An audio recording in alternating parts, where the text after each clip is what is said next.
Alright mga idol, pansinin nyo yung larawang ito. Mula po ito sa video ng GMA7. Ito yung gustong ipatayo na bagong Senate building ng ating mga senador. So batay mga idol, dito sa bagong pahayag ni Senator Chis Escudero ay masyado ng mahal yung gastos ng naturang building na may originated na 9 billion pesos. Now, ngayon ay lumubo ng lumubo ayon kay Senator Chis Escudero. Sa kanyang talumpati mga idol, kanyang pinasuspindi muna temporary para pag-aralan kung justifiable talaga yung gagamiting pera ng taong bayan para sa pagpapatayo ng bagong building ng mga senador.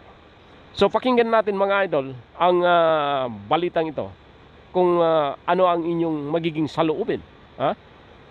Ito ba'y katanggap-tanggap sa sambayan ng Pilipino o isang malaking kabalintunaan na gumastos ang bansang Pilipinas ng ganyang kalaking building para sa mga senador? Ito ang ipinapatayong bagong gusali ng Senado sa Navy Village, Fort Bonifacio, Taguig, sa lupang may sukat na mahigit 18,000 square meters. Ang original na halaga ng new Senate Building Project, halos 9 billion pesos.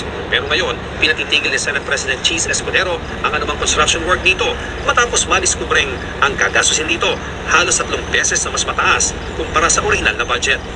Mula sa original na budget sanang 8.9 billion, umakyat na ito sa 13 billion.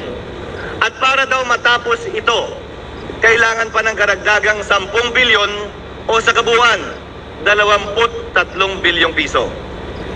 Para sa akin, medyo mabigat lunukin at kagulat-gulat naman talaga.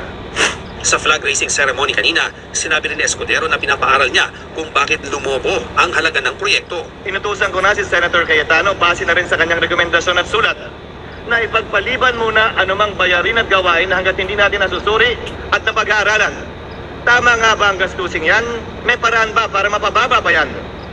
Sa sponsorship speech ni dating Senador Ping Lacson noong 2017, sinabi niyang napapanahon ng magkaroon ng sariling gusali ang Senado para daw magkaroon sila ng sapat na espasyo at dahil na rin malaki na ang nagagasto sa upa sa kasalukuyang GSIS building.